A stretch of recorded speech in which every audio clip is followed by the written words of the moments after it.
Y le quiero dar las gracias enormemente al doctor Edgar Castro Zapata, quien está allá en Morelos, particularmente Cuautla. eh, en Cuautla, ¿verdad? Desde donde nos hace el favor de conectarse para seguir con este curso de la revolución al presidente Lázaro Cárdenas. Así que a nombre del Centro de Estudios de Historia de México, Fundación Carlos Slim, les damos la bienvenida a todos los alumnos y pues nuevamente agradeciéndote mucho, Edgar, tu presencia, y me voy a permitir leer tu currículum, que claro que es abreviado porque pues tu currículum es muy amplio, ¿no?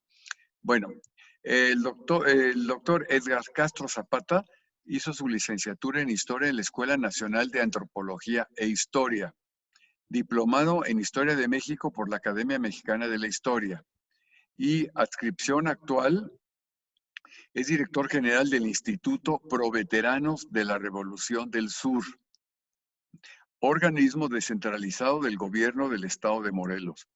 Es presidente de la Fundación Zapata y los Herederos de la Revolución AC, secretario general del Frente Zapatista de la República, miembro fundador de la Cátedra Emiliano Zapata en la Universidad Autónoma de Chapingo, que yo estuve ahí precisamente en la inauguración de la cátedra. Eh, Tiene en coautoría los libros La presencia de Emiliano Zapata en Milpalta, en colaboración de compilador con Armando Ruiz, en la Secretaría de Cultura. Otro más, A 100 años del Plan de Ayala, en colaboración de compilador con Francisco Pineda Gómez. En coedición con Ediciones Era y la Fundación Zapata y los Herederos de la Revolución. Otro más, Ofrendas a la memoria de Emiliano Zapata, edición facsímil para conmemorar el centenario luctuoso del general Emiliano Zapata Salazar por el Consejo Editorial de la Cámara de Diputados. Y colaboración del proyecto Rostros Zapatistas, base de datos del Instituto Pro Veteranos de la Revolución del Sur en coordinación con el Colegio de México. Y tiene entre reconocimientos el reconocimiento por el Senado de los Estados Unidos por la labor social y cultural del presidente de la Fundación Zapata, Edgar Castro Zapata, por parte de Harry Reid, senador de los Estados Unidos en el 2012. Y tiene la condecoración de la presea Arturo Carrasco Bretón en reconocimiento y su dedicación y compromiso social y por fomentar el estudio de la historia de México. Y finalmente la condecoración de la presea Sentimientos del Pueblo por continuar la labor social e historia del general Emiliano Zapata, otorgado por la Asociación de Pueblos de Guerrero en septiembre del 2017. Pues Edgar, bienvenido. Nos da mucho gusto tenerte aquí. Sobra decir que eres bisnieto del general Emiliano Zapata y pues nos da mucho gusto verte y te escuchamos con muchísimo interés y gusto. Muchas gracias, doctor Ramos. Agradecer al Centro de Estudios de Historia de México por su amable invitación a charlas de charlas históricas. Para mí estoy muy agradecido por esta invitación en compartir con los interesados en este día, 4 de noviembre, de un tema y de un personaje a la vez muy conocido y desconocido a la vez. Empezaré pues, con el tema. Perdón, Edgar, si te puedes acercar más al micrófono porque no se oye muy bien. Sí, doctor. Muchas gracias. Bueno, empezaré por, por un personaje que para nosotros durante todos estos tiempos eh, he estudiado. He estudiado más bien sobre su vida personal, su vida dentro de la revolución, de un personaje que lo vemos en diferentes partes de la República, monumentos, estaciones de metro, pero un personaje también desconocido. Y durante más de 15 años nos hemos dado a la tarea de conocer este personaje a través de las fuentes zapatistas, porque durante todos los años en la historiografía siempre se han enfocado a estudiar a Zapata, pero de las fuentes contrarias, de sus enemigos.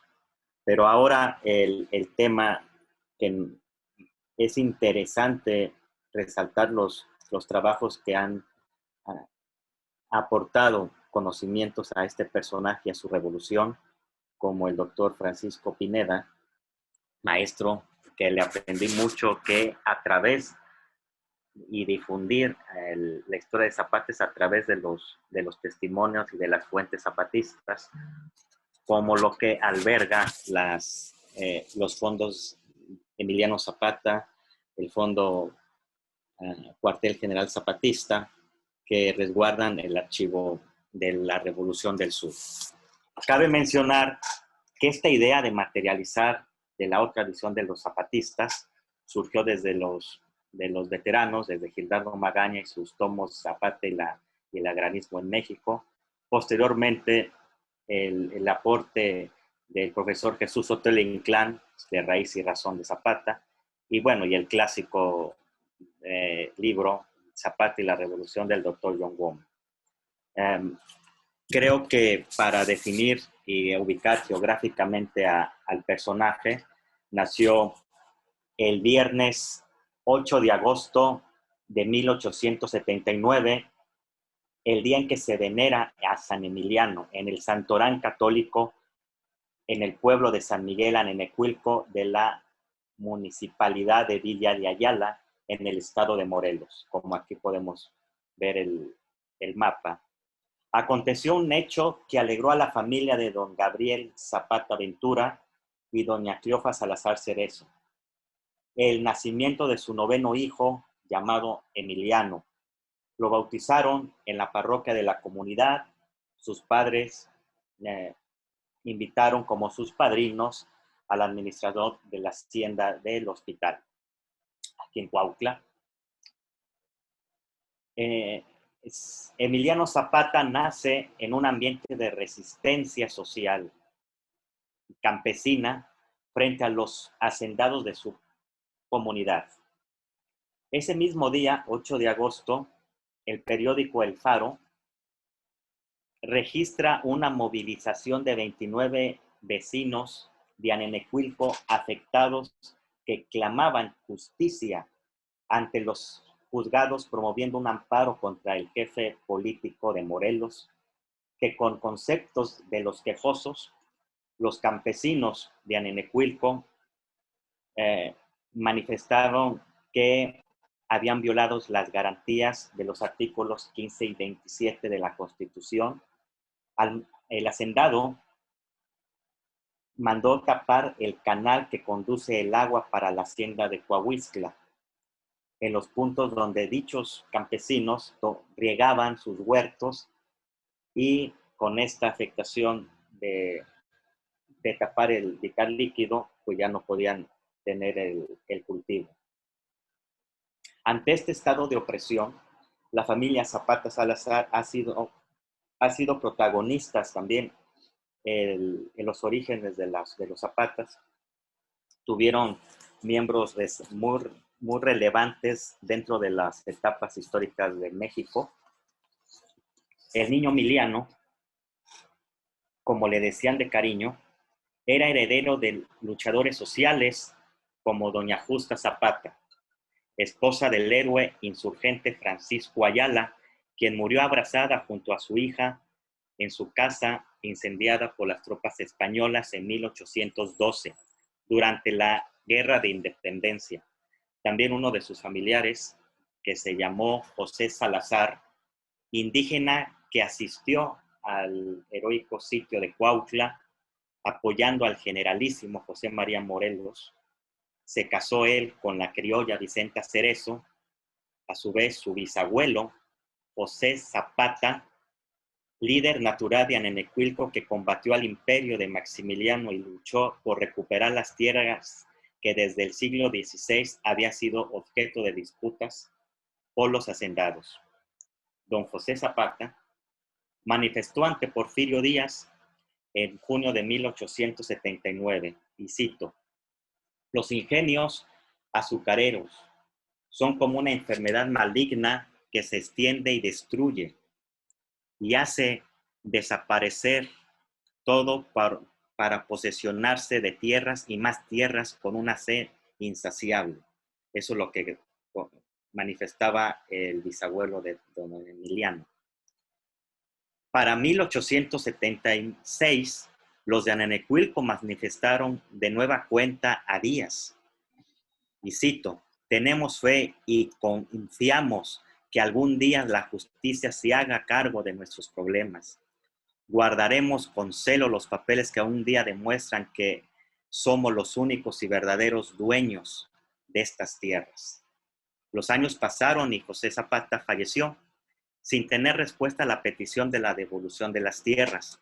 El criollo Estanislao Zapata, abuelo de don Emiliano, se casó con la indígena María Ventura y su abuelo construyó la casa donde nació el general, que actualmente es un museo, la Casa Museo de Anenecuilco. Construyó la casa de adobe en la comunidad de San Miguel, Anenecuilco, donde crecieron sus nietos, como Pedro Celsa. Celsa estuvo una actividad en la revolución y fue asesinada en Checla, Puebla, en 1911. Loreto Eufemio, que también tuvo una actividad relevante dentro de la revolución.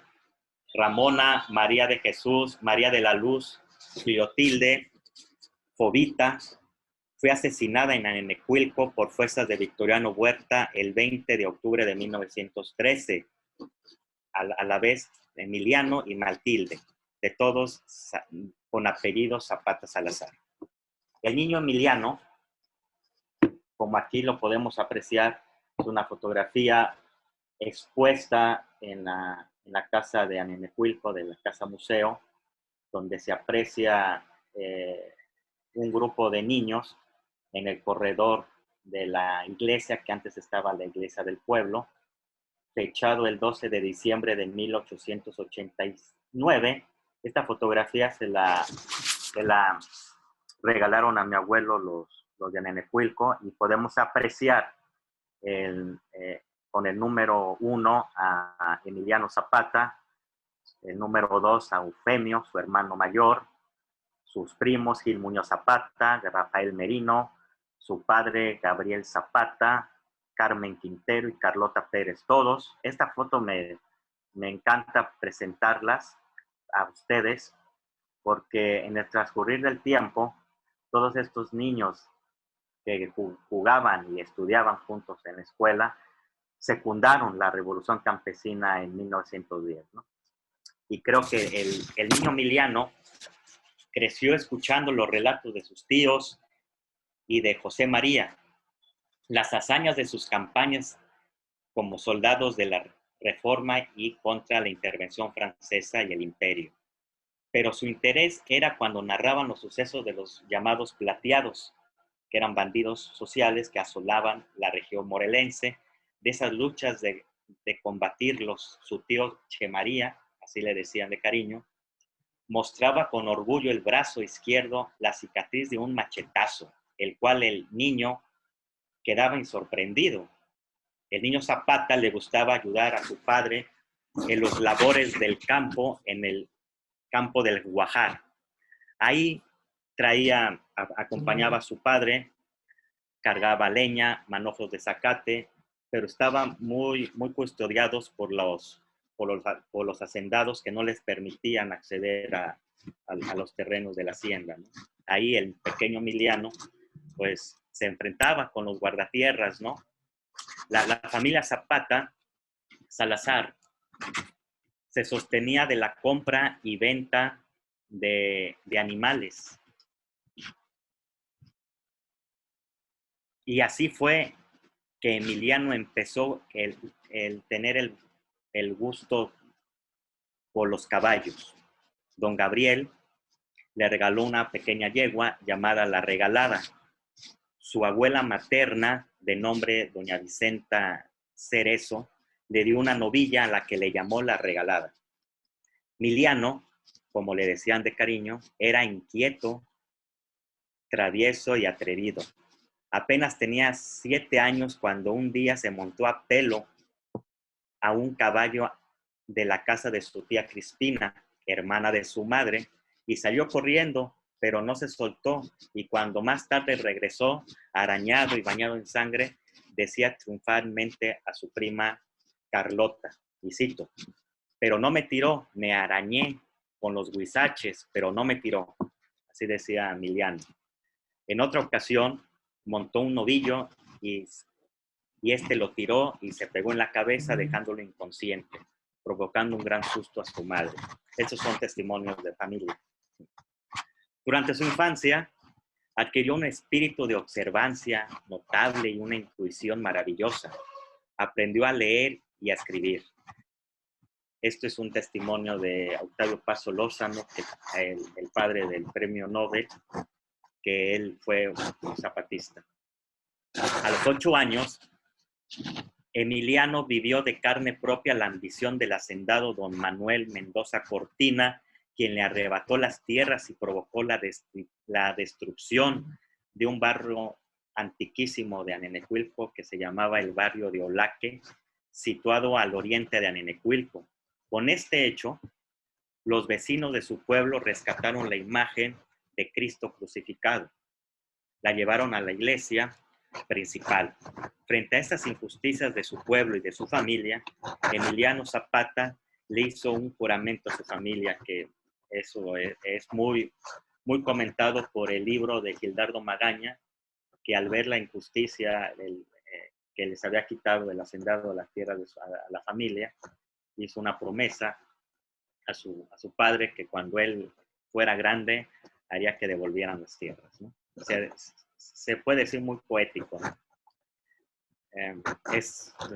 Sus tíos, Policarpo Castro, don Salomón Salazar, aquí está su hermana María de Jesús y don Policarpo Castro. Atrás de ellos está la famosa casa donde nació su hermano, familiares del general Zapata. Y estas son una de las hermanas sobrevivientes del general, María de Jesús y María de la Luz, que fallecieron en los años 40 y gracias a que sobrevivieron en la revolución, el historiador Jesús Sotelo Inclán tuvo la dicha de entrevistarlas, que más bien le impactó ver a Jesús Sotelo Inclán en conversar y compartirle sus anécdotas bellísimas, que quiero compartir una de María de Jesús Zapata Salazar, la que está vestida con un vestido blanco. Decía de su hermano, ¿no? Miliano tenía una manita grabada en el pecho. Era como una marca hundida en la piel.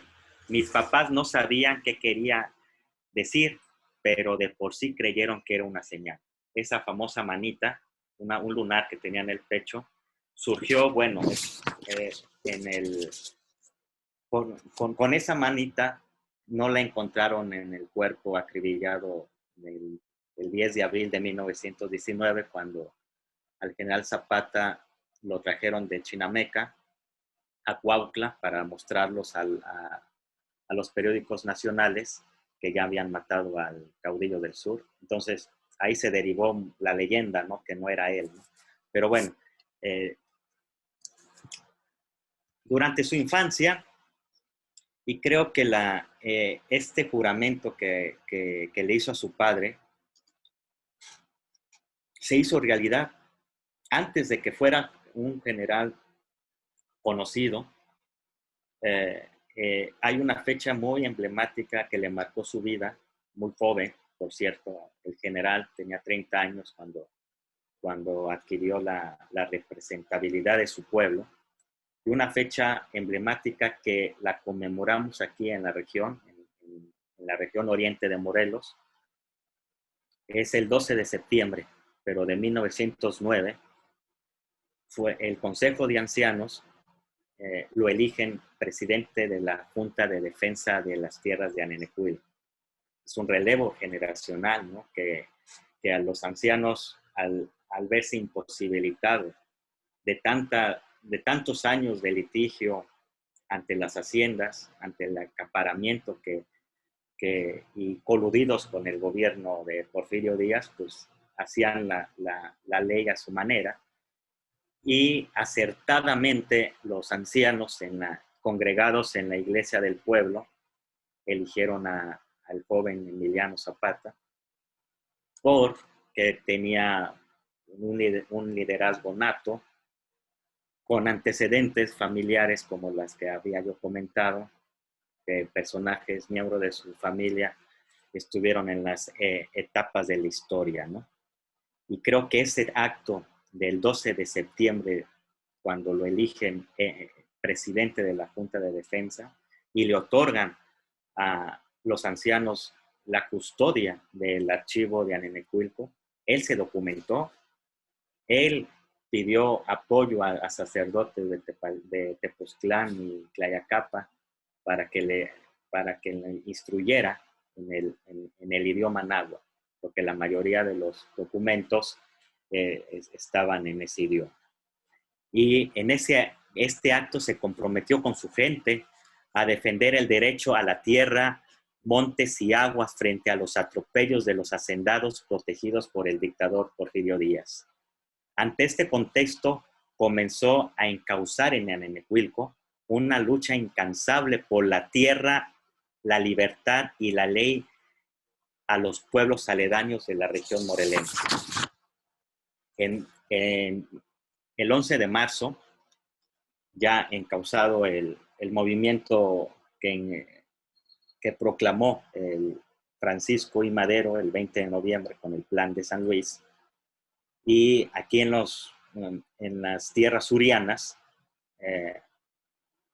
les impactó, les atrajo mucho el plan, pero más específicamente el artículo 3, que citaba que al triunfo de dicha revolución armada iban a tener la justicia, la devolución, la restitución de las tierras.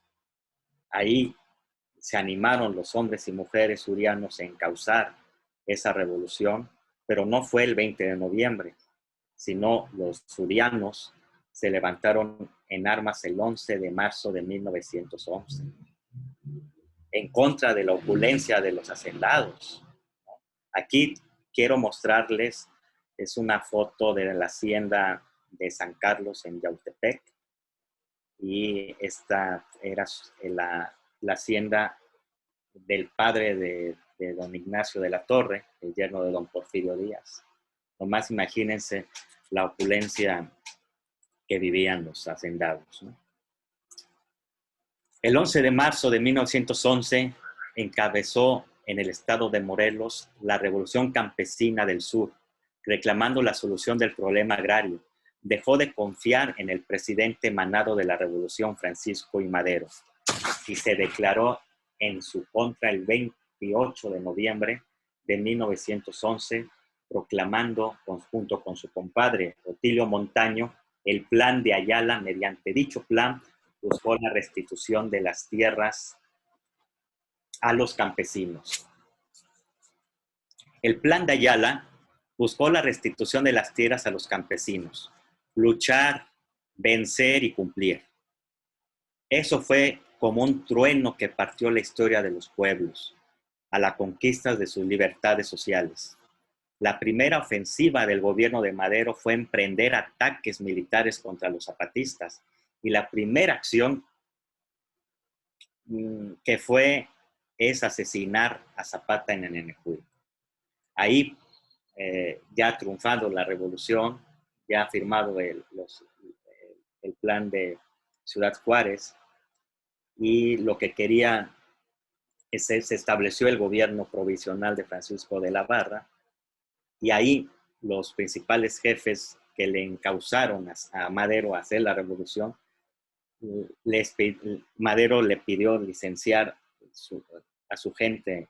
Zapata accedió al licenciamiento, pero ahí fue las artimañas de Huerta, de los hacendados, en interrumpir ese diálogo con Madero y Zapata, ¿no?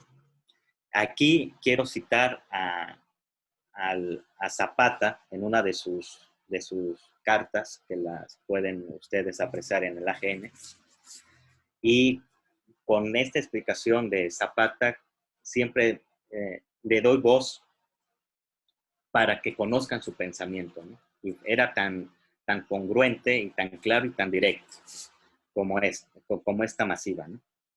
Declaramos al susodicho Francisco I. Madero inepto para realizar las promesas de la revolución de que fue autor, por haber traicionado los principios por los cuales burló la voluntad del pueblo y pudo escalar al poder, incapaz para gobernar por no tener ningún respeto a la ley, a la justicia de los pueblos, y traidor a la patria por estar a sangre y fuego humillando a los mexicanos que decían libertades. Fin de complacer a los científicos, hacendados y caciques que nos esclavizan, y desde hoy comenzamos a continuar la revolución principiada por él, hasta conseguir el derrocamiento de los poderes dictatoriales que existen. Por aquellos años, por aquellos días, Zapata envió el plan de Ayala para que se imprimiera en la Ciudad de México y le pidió a su colaborador Gildardo Magaña, zamorano, que suspendiera toda la negociación con el maderismo, manifestando el jefe Suriano. Cito: fuimos prudentes hasta lo increíble. Se nos pidió primero que licenciáramos nuestras tropas y así lo hicimos. Después, dizque de triunfante la revolución, el hipócrita de la Barra, manejado por los hacendados caciques del Estado, mandó al asesino Bartlett y al falso Huerta con el pretexto de mantener el orden en el Estado, cometiendo actos que la misma opinión pública reprobó protestando en la Ciudad de México, por medio de una imponente manifestación que llegó hasta la mansión del presidente más maquiavélico que ha tenido la nación, y al mismo Madero le consta la traición que se pretendió hacernos estando él en Cuautla, y cuando ya se había principiado el licenciamiento de las tropas, que aún nos quedaban armas, acto que tuvimos que suspender precisamente por la conducta de Huerta al intentarnos atraparnos como si se atrapara un ratón. Cierro la cita de Zapata. Recordó el jefe Suriano los dos intentos que hizo el Estado para asesinarlo. Uno en Chinameca, el 1 de septiembre de 1911 por Federico Morales, y el otro en Villa de Ayala el 13 de noviembre de ese año, mientras estaban conferenciando la paz con Robles Domínguez, cuando Madero ya era presidente. La raíz del conflicto era el despojo, montes y aguas que sufrieron la inmensa mayoría de los pueblos. El grito de Ayala proclamaba la restitución, confiscación y nacionalización de los tres acciones primordiales que los zapatistas plantearon realizar en contra de los usurpadores, los monopolizadores y los enemigos del plan de Ayala. Aquí Zapata, con el plan de Ayala, como lo diría el historiador Salvador Rueda, con el plan de Ayala inaugura el siglo XX mexicano por las demandas de los pueblos. Ahí Zapata se proyecta como un movimiento radical, una bandera que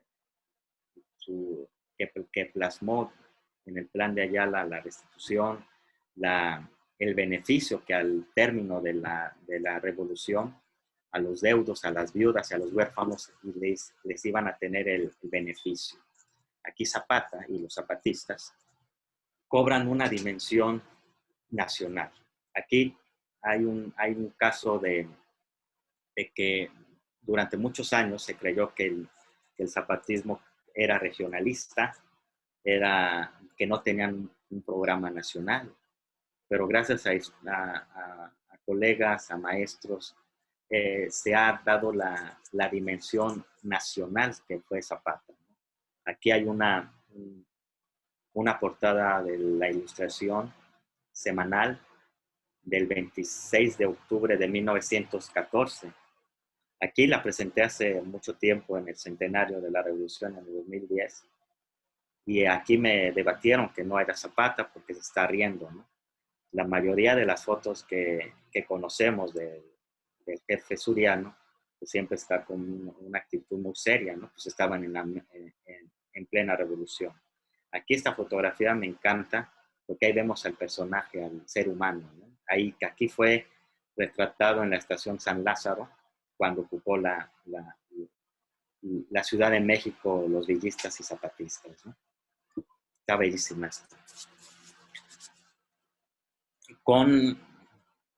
Para esos días,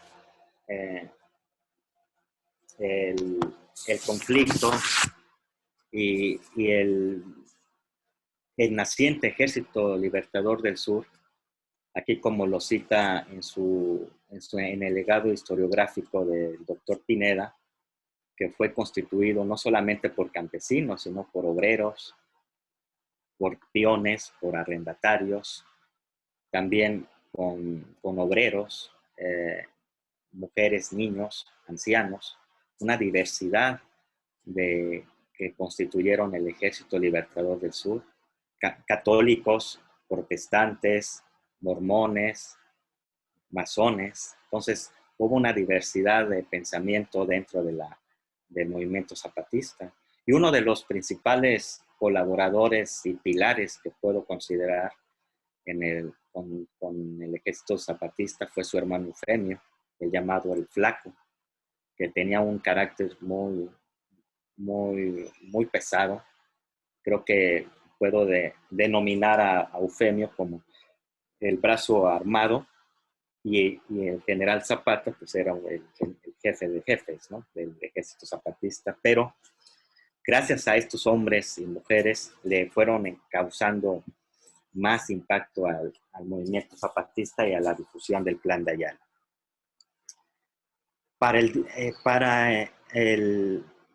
Los días consecuentes del Plan de Ayala, que fue publicado en la capital, se congregaron los militares afamados del gobierno, los antizapatistas, y una de las primeras acciones fue el ir en contra del zapatismo, en contra de los que apoyaban a Zapata, que eran los pueblos, y ahí se fueron con todo, con la población civil.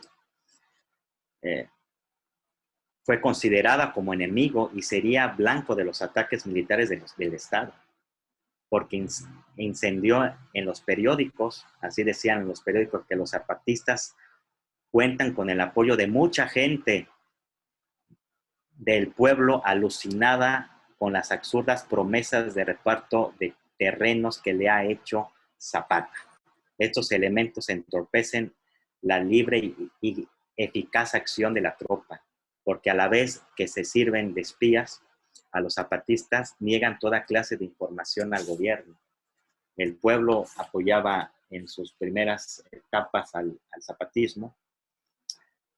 Para el 24 de marzo de 1912, la prensa maderista reconoció que el zapatismo era adversario considerable y calculó que los efectivos surianos eran de más de 6,000. Con esos escenarios, el inicio de la guerra, el gobierno emprendió una fuerza considerable. Francisco Pineda comenta: es posible establecer que en los 2 meses y medio posterior a la promulgación del Plan de Ayala, es decir, entre el 25 de noviembre de 1911 y el 9 de febrero de 1912, 6 batallones de infantería realizaron acciones contra los zapatistas. La revolución de Emiliano Zapata queda inscrita como un hito en la historia de la descolonización. La Revolución del Sur fue un proceso ofensivo sustentado en la propia fuerza del pueblo y la lucha humana por la vida. Lo ratificaron las liebres blancas, como les decían a los zapatistas, en la sierra de Ayosustla, Puebla, con el grito hasta vencer o morir, plasmados en el plan de los hijos del estado de Morelos, en el plan de Ayala. Llevó inscrito el propósito de la liberación social y la liberación nacional. El movimiento zapatista desde sus orígenes partió de ser una lucha por su sobrevivencia campesina. La primera acción que hicieron el gobierno emanado de la revolución de Madero fue en contra de la población civil.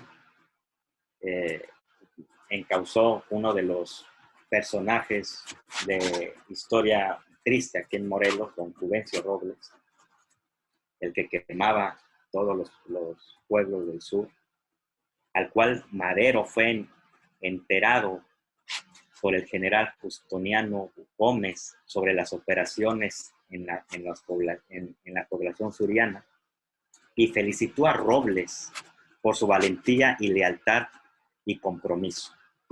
Bajo la ley de suspensión de garantías, el 10 de febrero, por órdenes del general Juvencio Robles, se efectuaron cateos en Villa de Ayala. Los federales secuestraron a las cuñadas y una hermana de Zapata, así como otros zapatistas que fueron remitidos a Cuernavaca. A consecuencia de estos cateos, se ordenó la detención de todos los árabes que trabajaban en el comercio ambulante, en especial los que frecuentaban en Yautepec y en Cuautla. En los archivos y testimonios zapatistas hay constancias de que varios migrantes de los países árabes colaboraron con el Ejército Libertador del Sur en la Ciudad de México, Morelos, Estado de México y Guerrero. El abastecimiento de víveres, armas y dinero fue un problema serio que trató de resolver el zapatismo. Era primordial para la supervivencia cotidiana, pero también como sustento político. El Plan Ayala estableció que los gastos de guerra serían sujetos conforme al artículo 11 del Plan de San Luis, imponiendo préstamos voluntarios y forzosos y otorgando recibos para que los préstamos se cubrieran al final de la revolución. Mientras el gobierno de Madero se debilitaba, en 1912 fue creciendo la preocupación por la influencia suriana en la capital. Zapata se identificaba con los obreros también.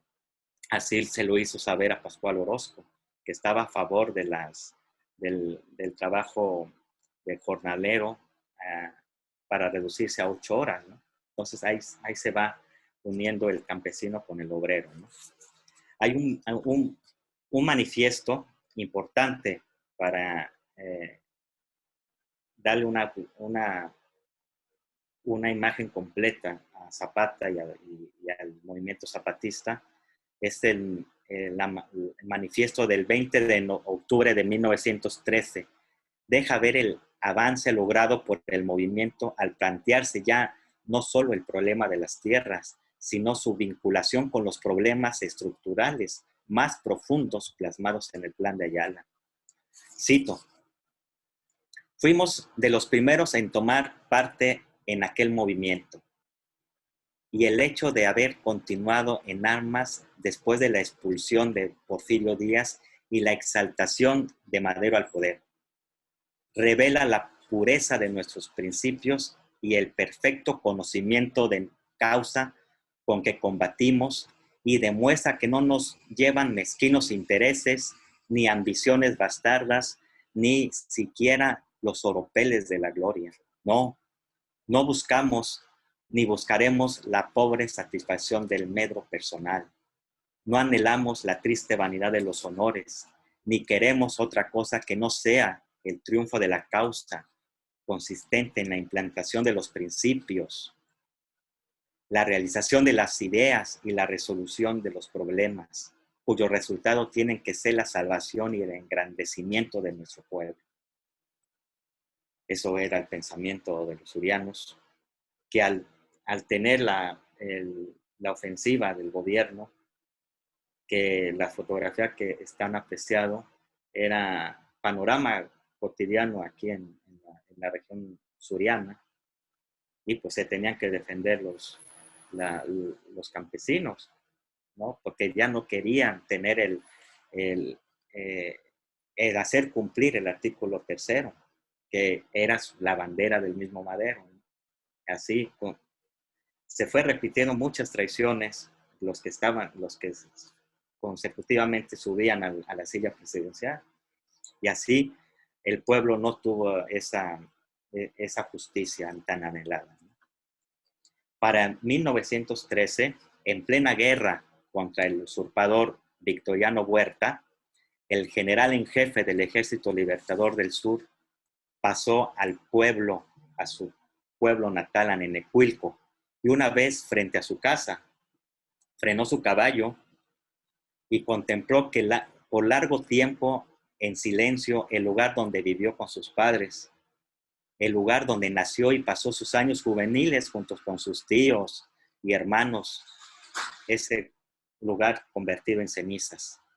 Después de permanecer taciturno, pronunció estas palabras. Este testimonio fue de un secretario particular que se llamó Serafín Robles, y publicó varias anécdotas de su jefe en la prensa en los años 30. Cito: esta es mi casa. Aquí está enterrado mi ombligo. Aquí me crié al lado de mis padres. Este lugar para mí es sagrado. Es la herencia que legaré a mis hijos. Algunas veces me ausenté de aquí huyendo de los malos gobiernos, dejando a mis padres solos y sumisos en una gran desolación. Mi padre, como hombre, soportaba con valor mis ausencias, no así mi madre, que regaba sus lágrimas a caudales. Y todo por defender a mis amigos y a los de mi pueblo. Mira cómo han dejado a los pueblos del gobierno. Por donde quiera que pasamos, solo encontramos desolación y muerte. Pobre estado de Morelos. Solo les enseño que muerto yo, puesto que ya no podré defenderlos de los malos gobiernos, echarles harta bala, pues ya les enseñé cómo se hace la revolución. Cierro el test de la cita.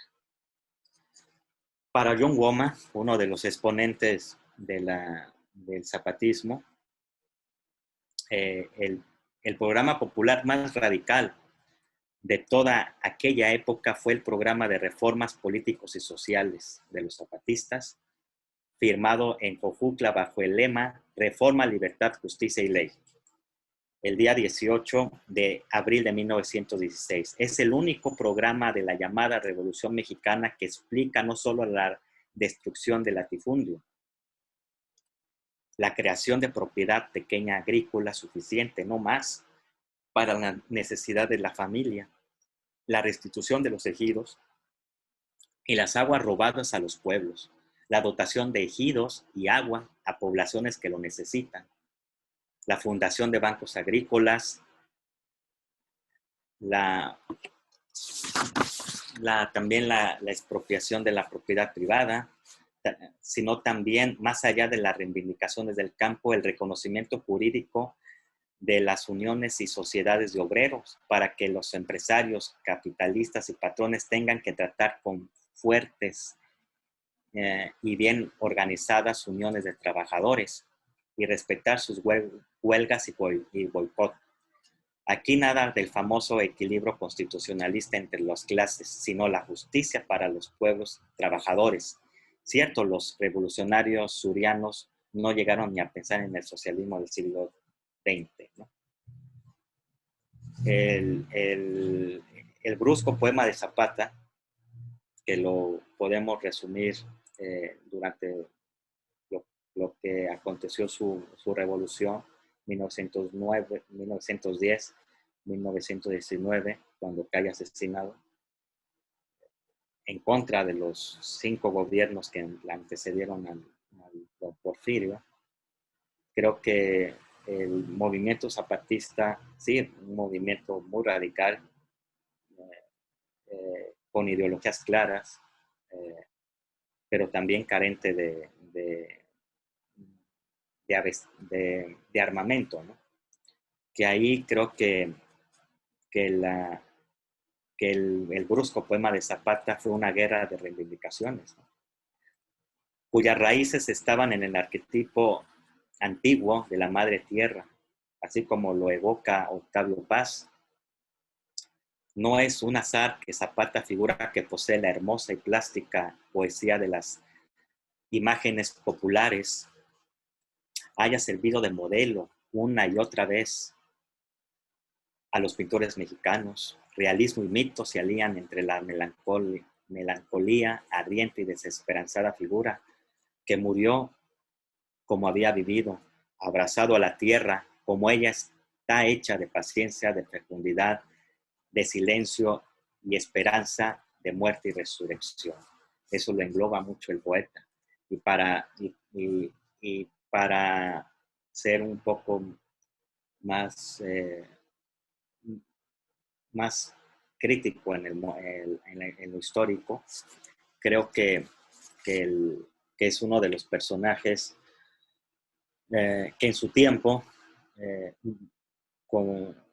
circuló mucho su imagen por ejemplo, esta fotografía que fue tomada cuando tomó la ciudad de Cuernavaca en 1911, en el antiguo Hotel Moctezuma, que posteriormente fue su cuartel, una fotografía icónica y más difundida de un mexicano en ese tiempo, ¿no?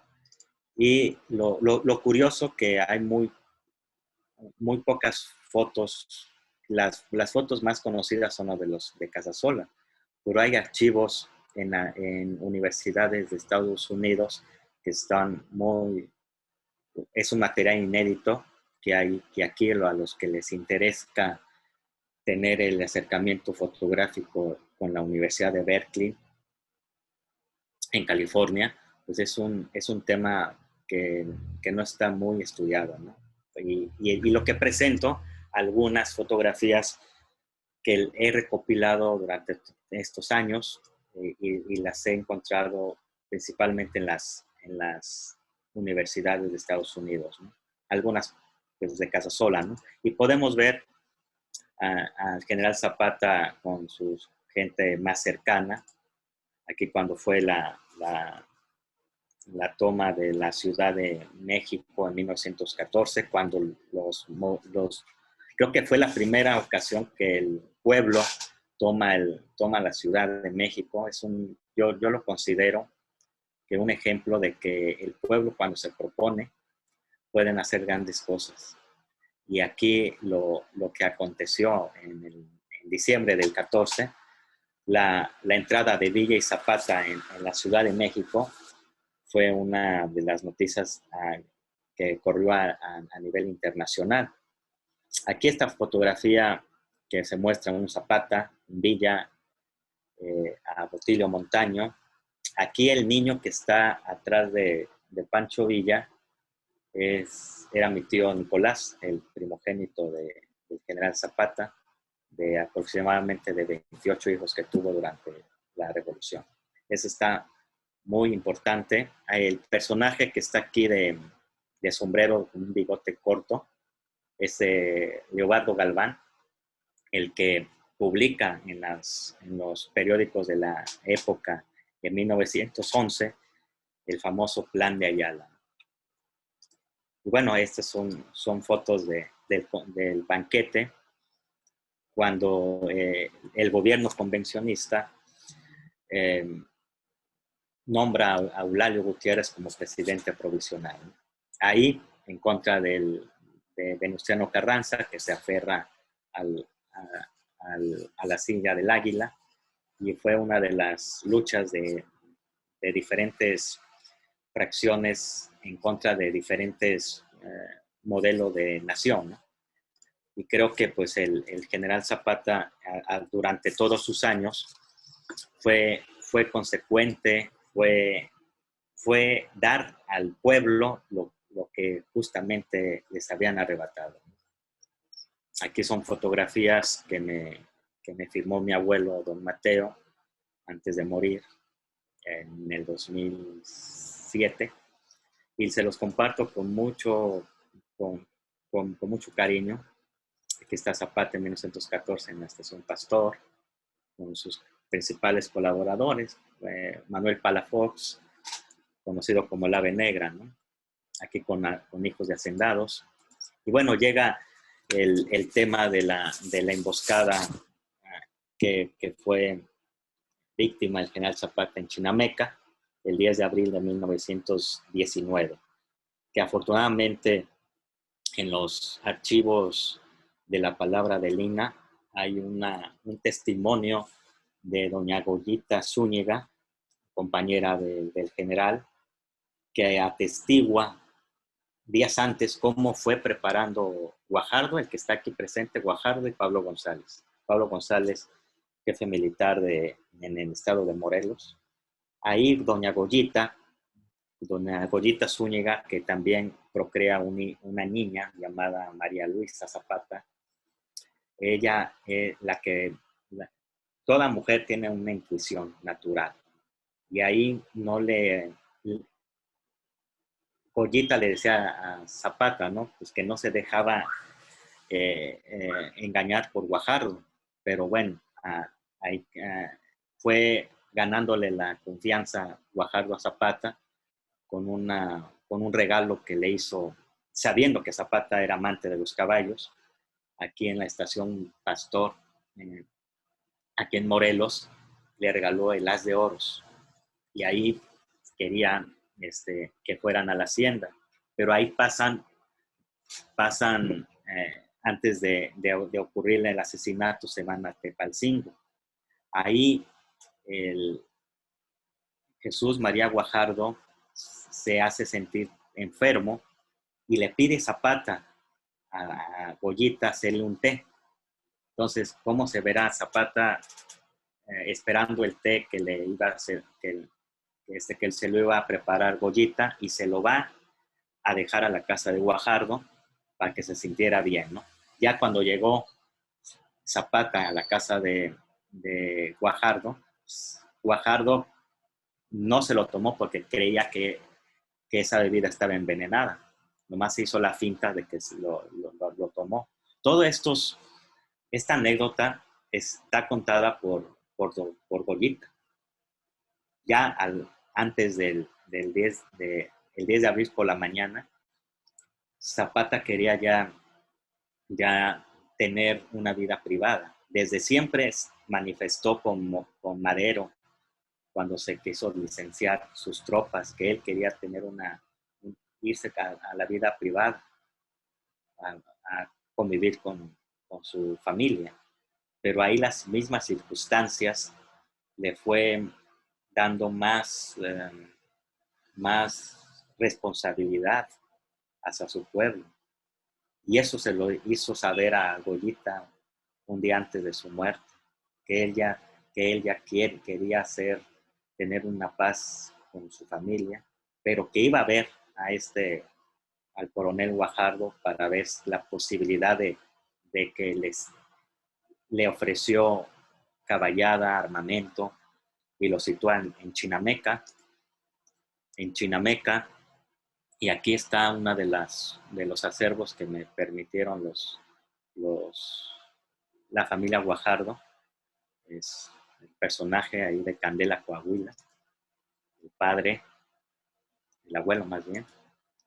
Aquí está el padre de Jesús María Guajardo, Tijeriña, en el centro junto con sus hijos. Curiosamente, que Guajardo no tuvo descendencia. Aquí están los actuales Guajardos.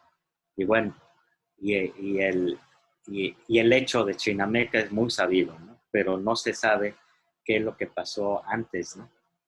Y eso lo retrata muy bien en los libros de las compañeras de Zapata del doctor Felipe Ávila, y apenas salió en Fondo de Cultura, escrito por el mismo doctor Ávila, el asesinato de Zapata, que ahí es romper el mito, ¿no?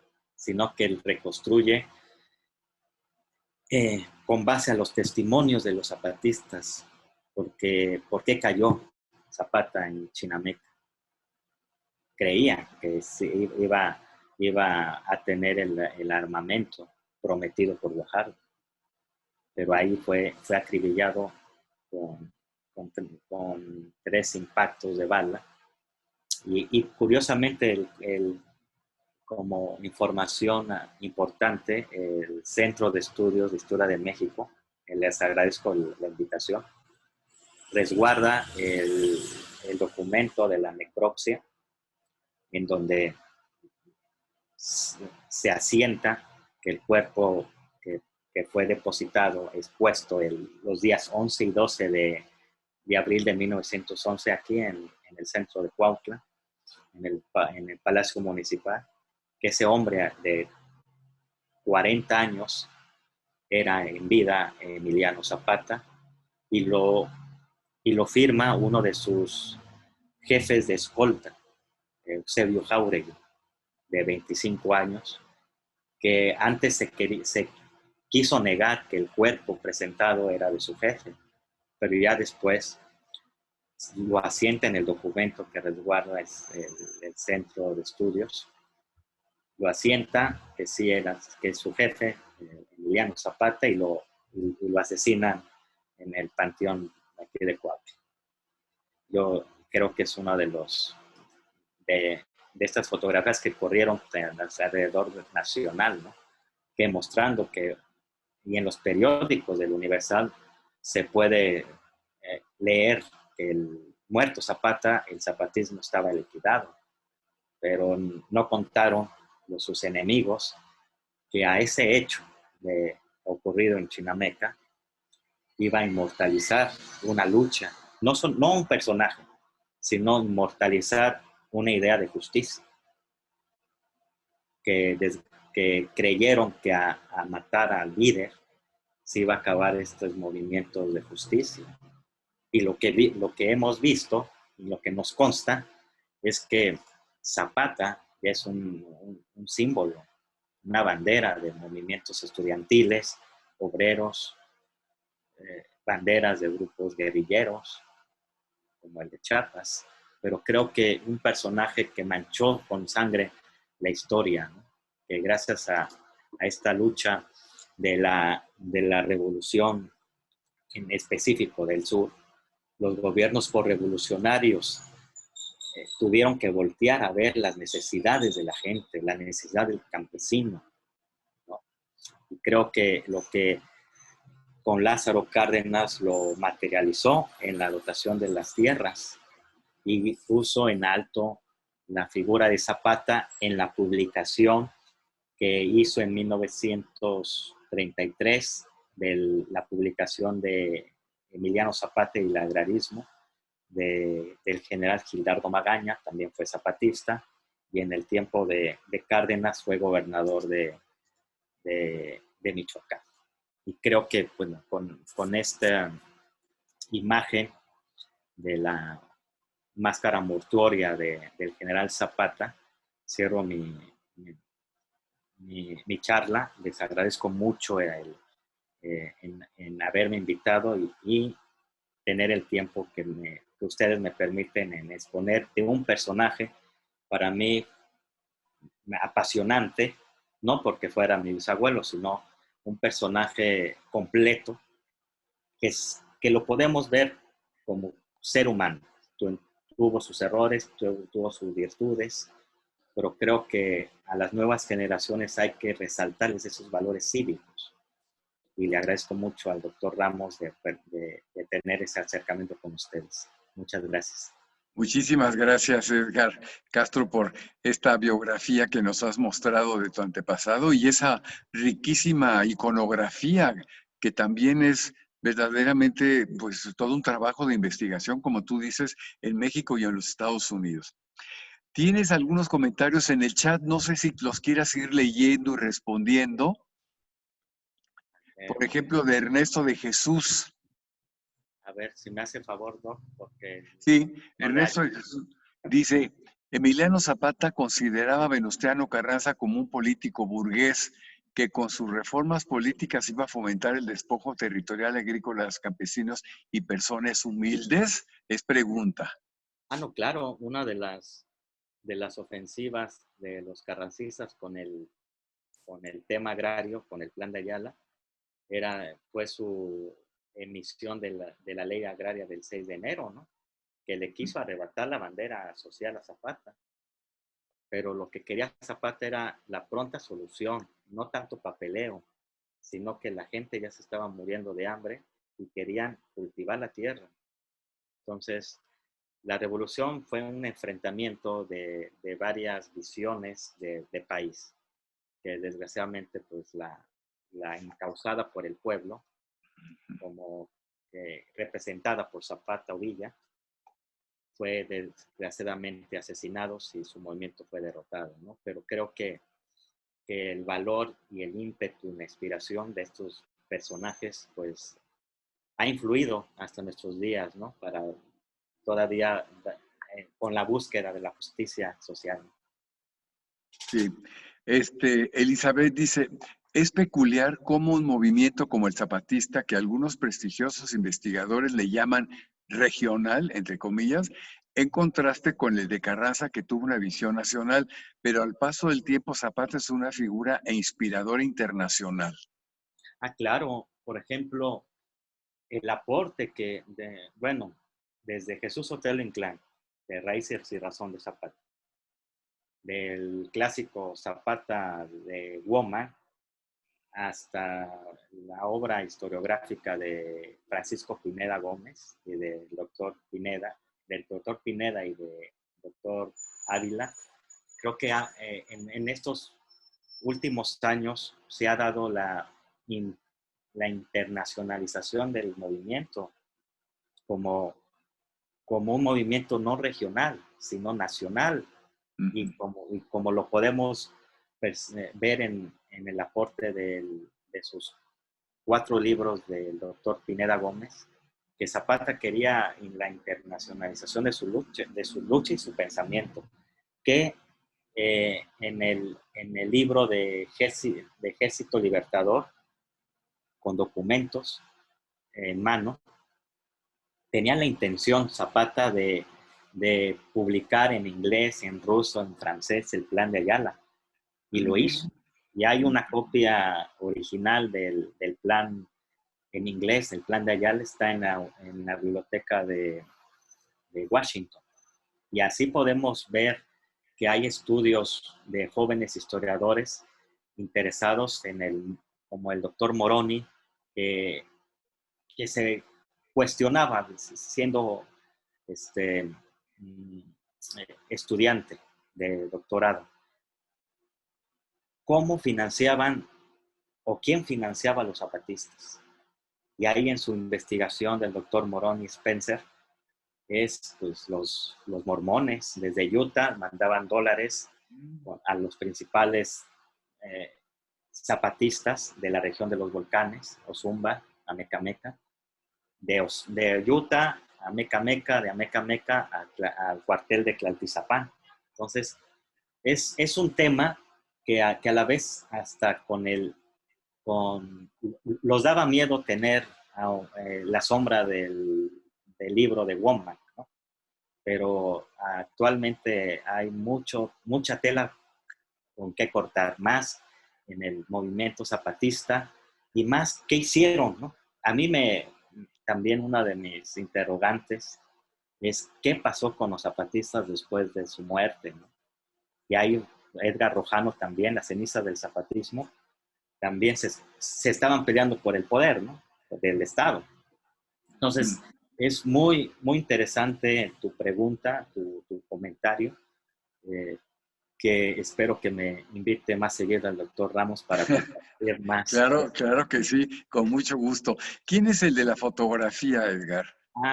Es mi abuelo Mateo. Ah, Mateo ya. es el hijo menor de 28 hijos que tuvo el general. Ya. Fue el más pequeño. Bueno, de Juan Carlos Morales dice, un 18 de agosto de 1911, cuando el presidente Madero llega al estado de Morelos, en un discurso llama a Emiliano Zapata integérrimo general. Claro, claro, cuando visitó Morelos el entonces líder de la revolución, eh,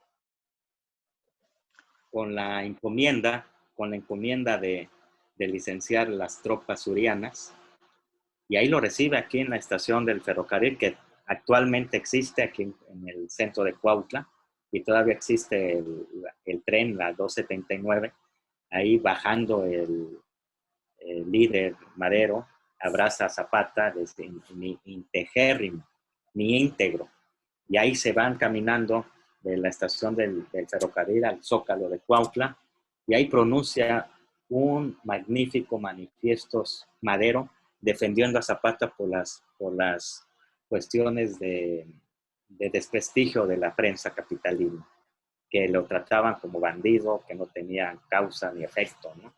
Y ahí defendió a Zapata, pero esa relación se fue desgastando por las intrigas de los hacendados, que bueno, ahí sabemos la respuesta, que fue la proclamación del Plan de Ayala, que ahí truenan esos dos líderes que, que buenos, pero que yo creo que le faltó más a Madero poner, poner orden después de que Porfirio Díaz se fue al exilio. Debería de haber cambiado desde la raíz el régimen porfirista. Y bueno, ya la historia, ya la sabemos, murió, mataron a Madero, ¿no? Sí. Lourdes Guevara dice, usted se parece físicamente bastante a él. Pues sí, sí, coincido también. Elizabeth, me encanta la pintura que Arnold Belkin hace de Villa y Zapata. Dice Eugenia Serio, ¿por qué a Madero le estorba? A Zapata. Sí, ¿por qué a Madero le estorba Zapata? No, es al revés, Zapata. Madero le estorba a Zapata, ¿no? Sí, ¿Así es la pregunta? sí, yo creo Pues que bueno, sí. que es que pues, son visiones diferentes. A sus orígenes hacendado, pero sí también muy sensible la cuestión social Madero. Eh, lo que quería Madero era un cambio político, y lo que quería Zapata era un cambio de la estructura social. Ujú. Ahí, eh, siendo, lo, siendo muy claro Zapata de que lo que quieren es la restitución de las tierras usurpadas, y que cumpla él el artículo tercero. Y eran tan congruentes Zapata diciendo o me cumples o los lleva o los lleva la chichicuilota, así decía Zapata, o nos lleva la chichicuilota. Entonces ahí y lo entiendo, ¿no? Como los políticos tienen compromisos fuertes. Y ahí el primer intento para, según negociar y licenciar a Zapata, pues fue inmediatamente asesinarlo los primeros días. Y Zapata reacciona, ¿no? Pues me vas a matar, mejor me levanto. Y lo bueno que no, que guardó armamento, porque sí estaban licenciándose las tropas, pero al, al tener la agresión, pues Zapata reaccionó, y lo reaccionó bien, y ese fue el origen del distanciamiento y el origen del Plan de Ayala, ¿no? Que lo llamó traidor, así en letras grandes. Elizabeth dice, ¿hasta cuándo vivió su compadre Salomón, a quien le llamaban el árabe? Fíjese que es muy interesante ese Moisés Salomón, el árabe, que ahí se tejió mitos de que a la muerte de Zapata se desapareció el famoso Moisés, ¿no? Pero aquí hay una biografía del nombre, Los compañeros de Zapata, de Valentín López González. Ahí cita la biografía de don Moisés, y murió en un accidente automovilístico en los años 50, aquí por Cañón de Lobos. Pero sí, los árabes también apoyaron mucho en los primeros años de gestación del movimiento les proporcionaban materia prima.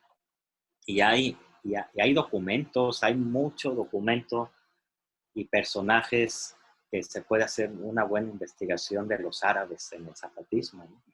Es muy interesante, que espero que me vuelva a invitar otra vez, doctor Ramos.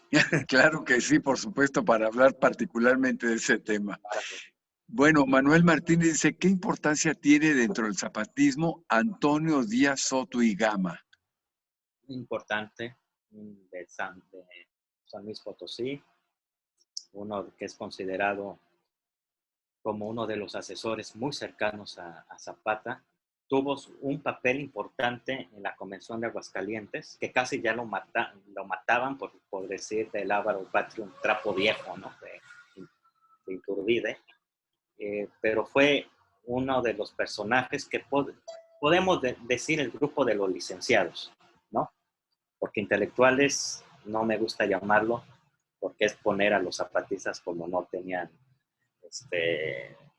congruencia, sino el grupo de licenciados que rodeó a Zapata, como Antonio Díaz Soto y Gama, que fue importante el que él se haya acercado, y no es por casualidad. Su hermano Conrado fue uno que impulsó las comisiones agrarias del sur, el Colegio de Agricultura, ya implementando el gobierno de la convención del 14 al 16. Ahí las comisiones agrarias del sur vinieron al territorio zapatista y colindando, fraccionando los terrenos para cada pueblo. Y ahí tuvo muy importante el papel los hermanos Soto y Gama. Y posteriormente, después de la muerte de Zapata, fue uno de los que impulsó a Lázaro Cárdenas con el Partido Nacional Agrario, que impulsó a Álvaro Obregón, pero muy intelectual. Es un personaje que me ha llamado mucho la atención. Él y Gildardo Magaña, que no está tan estudiado, que los legó mucho una obra muy interesante, que si le interesa el tema Zapata, empezando con los zapatistas que le escribieron, como Soto y Gama, Gildardo Magaña, con eso podemos adentrarnos en el panorama zapatista. Gracias. Muy bien. Cusberto dice, ¿cuál era la opinión de Zapata sobre el general Felipe Ángeles? ¿Por qué fue reticente en salir de la zona de confort del centro del país? Si Villa le hubiera conseguido los pertrechos, ¿hubiera podido vencer a Obregón y sus 3 columnas? Bueno, siempre con el general Felipe Ángeles siempre tuvo la, la congruencia, ¿no? De no, en, en el contexto, lo que hizo Juvencio Robles, de tener tierra arrasada a los pueblos zapatistas, con el cambio de Juvencio Robles a Felipe Ángeles, fue una batalla de caballeros, que ya no se ensañaban en la población civil. Y ahí creció el afecto de ambos, de Ángeles y Zapata, y que cuando viene a Felipe Ángeles a invitar a Zapata para que fuera a la convención, él se expresó palabras más, palabras menos, que es el que más le combatió, y se sentían identificados. Y reconocía a Felipe Ángeles la valentía y la ideología zapatista, tanto pues que se enroló a las filas de Villa, que creo que gracias a la táctica militar de Ángeles, la división del norte fue la división del norte, no carentes de armamento. Lo que sí le perjudicó al zapatismo pues era eso, ellos se, se armaban con las armas del enemigo. Pero creo que una pieza fundamental del triunfo del villismo en el norte fue Felipe Ángeles y es digno de reconocer en, en, en la historia, ¿no? Gracias. Ofelia Alcaraz dice, ¿qué sientes al llevar el apellido Zapata? Pues yo muy orgulloso del general y un compromiso por estar difundiendo su historia.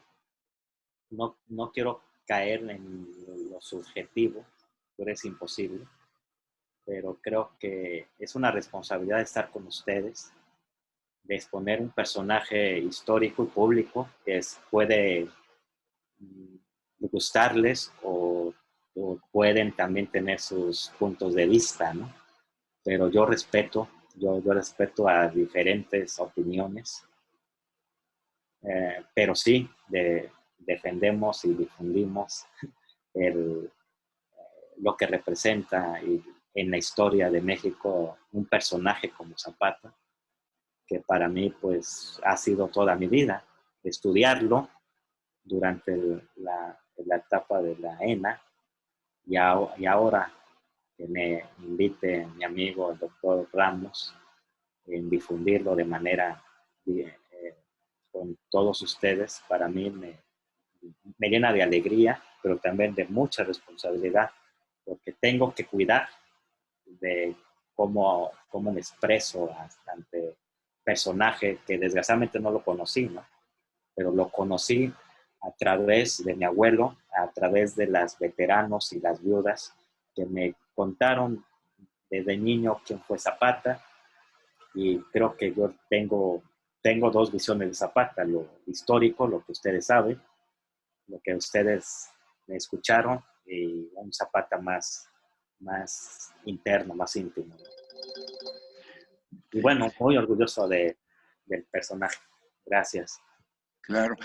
Hay otra pregunta, por aquí dice, ¿hubo intentos oficiales de llevar los restos de Zapata a la Ciudad de México? Hubo intentos, como López Portillo y Echeverría tuvieron en el 79, precisamente, todavía no nacía, pero mi abuelo tuvo ahí un papel activo porque se los querían llevar al monumento para conmemorar su centenario de su nacimiento en el 8 de agosto de 1979. Ahí afortunadamente sobrevivían más zapatistas y, y hay testimonios que, que resguardaron más de una semana la tumba de King Cuautla con los veteranos con sus armas viejas cuidando los restos de su jefe que no fueran llevados a la Ciudad de México. Y bueno, se tuvo que respetar la voluntad de la gente y es el único líder revolucionario que no está en la Ciudad de México. Todos están, pero bien decía mi abuelo Mateo, ¿cómo puede ser posible si va a estar con Carranza, el que lo mató, ¿no? No es algo congruente, ¿no? Pues sí, Entonces, claro. que afortunadamente lo tenemos aquí en el mausoleo, aquí en la Plaza Revolución del Sur, y aquí estará y seguirá. Sí. Muy bien.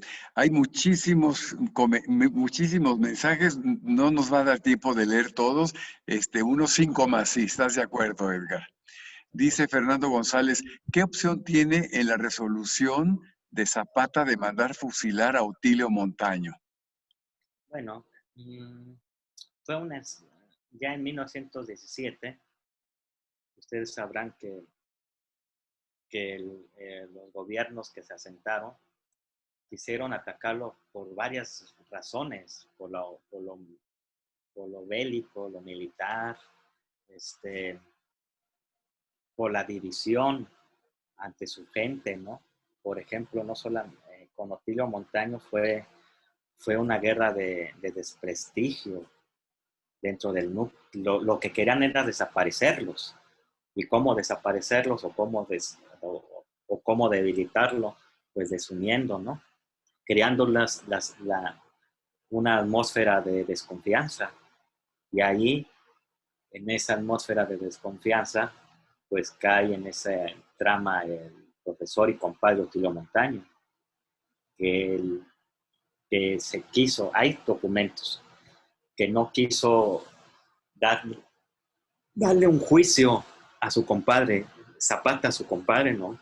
Lo dejó que se, que se formara un consejo militar, pero ese consejo militar fue hecho por los enemigos del compadre. Lo que querían eran quién quería ser el más cercano a Zapata, ¿no? Entonces, desgraciadamente, dictaron sentencia de fusilamiento en Tlaltizapán y desgraciadamente cayó uno de los pilares del zapatismo y que eso también debilitó al movimiento zapatista porque también era querido al profesor Otilio. Ahí como que también se dividieron los liderazgos. Y ahí aconteció en el 1917 el asesinato también de su hermano Eufemio Zapata. Prácticamente el 10 de abril de 1917, Zapata ya no tenía su gente cercana que hubiera podido decir no vayas, ¿no? Desgraciadamente lo quisieron, lo acorralaron, le quitaron a sus principales colaboradores y lo que sucedió en Chinameca fue lo inevitable. ¿Quién le iba a decir que no fuera? Se la jugó, pero fue una guerra muy fuerte durante los 9 años que duró la revolución. Y eso lo documenta muy bien el profesor Pineda en su último libro, La Guerra Zapatista, que para desprestigiar a Zapata, dice los carrancistas, Pablo González, publica el testamento de Otilio Montaño, que también lo resguarda el Centro de Estudios. Publica el testamento para desprestigiar a Zapata, ¿no? Entonces, los contrarios lo querían desaparecer. Y aquí bueno, trayendo a la tumba de Zapata, esta es la tumba que actualmente que está en Cuautla, Morelos. Espero Muy que bien, vengan a conocerlo. perfecto. Si nos invitas a una visita guiada, con mucho gusto armamos un grupo y vamos para allá. Oye, José Raúl Labastida dice, ¿por qué el Estado no ha recuperado el archivo histórico de Zapata para el Archivo General de la Nación? Creo que el Estado resguarda el archivo de Anenecuilco. ¿Se acuerdan que cuando nombran a Zapata líder, el 12 de septiembre de 1909, le otorgan el archivo del pueblo? Eso lo resguarda la comunidad de Anenecuilco. Está actualmente en la Casa Museo de Zapata, donde nació. Y creo que de los archivos siempre y es admirable reconocer el trabajo que hace el AGN, ¿no? En haberlos recuperado, porque los archivos que actualmente están en el AGN fueron recuperados. El origen es que cuando los carrancistas atacaron en 1916 el cuartel general de Tlaltizapán, se llevaron el archivo y el archivo afortunadamente no lo quemaron y está bien resguardado en el AGN y que es libre de consultarlo. Y si le recomiendo que se echen una vuelta, bueno, si lo permite el COVID, porque es irnos a la fuente zapatista para conocer a los zapatistas, ¿no? Eso es lo que me enseñó y lo que ha enseñado mucho en su vida el doctor Pineda, ¿no? Irnos a la fuente zapatista, no a los contrarios, porque vamos a tener otra visión. Sí. de Heidi Ramírez dice, en su interesante investigación sobre Zapata, ¿tiene conocimiento de si en alguna ocasión visitó Chihuahua? Y también, ¿qué puede comentarnos sobre el asesinato de Pascual Orozco? Porque he escuchado que a quien en realidad pretendían asesinar era Orozco hijo. Fíjese que en Chihuahua no tengo conocimiento. De la muerte de Pascual Orozco padre, pues pues, Zapata era muy, en sus decisiones, muy, muy fuerte, ¿no? Yo creo que lo que sí lo reconoció al hijo en el plan de Ayala como jefe de la revolución, ya siendo Zapata, ¿no? Reconoció el liderazgo de Orozco, después que vino el usurpador Huerta, y luego manda el hijo al padre para conferenciar y para llegar a unas negociaciones de paz con Zapata. Zapata dice, aquí no vienes con paz, y lo manda a asesinar. Hay una foto bellísima en el libro que apenas sacamos del centenario de la muerte de Zapata, donde está Otilio Montaño, está Pascual Orozco padre, la comitiva huertista con los zapatistas. Y ahí hay un artículo del periódico que no se sabe dónde quedó el cuerpo. No se sabe. Ahí sí hay versiones muy interesantes de que lo colgaron y entre los animales carroñeros pues, se lo llevaron. Pero fue una respuesta fuerte que no quería negociar Zapata con un usurpador que había matado a su enemigo, bueno, a Madero. Pero creo que es una de las etapas, esas etapas históricas que también me llena de mucha curiosidad de saber. A mí me encanta mucho lo anecdotario, el chisme histórico, que es muy interesante, pero también irnos a la fuente, ¿no? Que sí, no quiso negociar y pues la respuesta pues lo mandó matar. No perdonaba a Zapata nada. Válgame Dios. Bueno, pues tienes muchas felicitaciones también. Ya no vamos a leer tantas, ¿No? Los porque espero aquí mejor lo dejamos pendiente para otra conferencia que nos puedas dar, ¿no? Edgar, sobre este tema que despierta ciertamente mucho interés y ¿No? interés nacional e internacional. Yo recuerdo, y tú seguramente te acuerdas, una investigadora, creo que es de la UNAM, en que nos presentó aquí en el Centro de Estudios una interesante conferencia sobre que la imagen de Zapata es la más fotografiada en la historia de México. Ah, claro, la maestra Elena González. Exactamente. Y nos pasó una cantidad de imágenes fascinantes y dices que Zapata está prácticamente en todo el mundo porque nos habló de algunas imágenes que ha encontrado en Europa, en Estados Unidos y hasta en China. Entonces, bueno, pues no cabe duda que es un símbolo, como por ahí alguien también lo pregunta, ¿verdad? Un símbolo de México, indudablemente, ¿no? Y una figura de una importancia extrema y como tú dices, con sus luces y sus sombras y con las interpretaciones de un bando y del otro bando. El caso es que ahí está Zapata y Zapata sigue estando en la memoria del mexicano como casi ningún otro personaje, ¿eh? Es increíble. Su porte, cómo se fotografía siempre tan elegante y tantas anécdotas que hay que algún día nos contará ciertamente, ¿no? Y podemos hacer un cine debate con las películas. Uf, sería fabuloso. Mira, vamos a tomar, pero bueno, yo no sé si esas películas se puedan conseguir o se rentan, qué sé yo. Yo las tengo desde la primera de Marlon Brandon hasta la Sí, de Alejandro.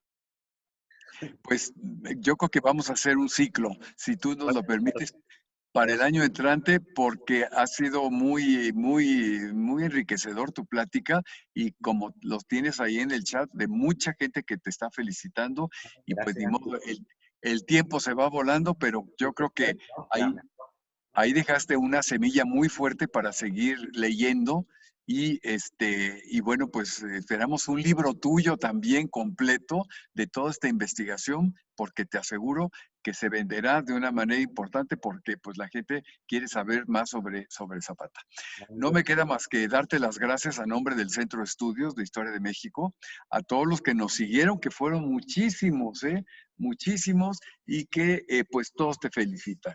Así que buenas noches a todos. Nos vemos el, el martes que viene, ¿verdad?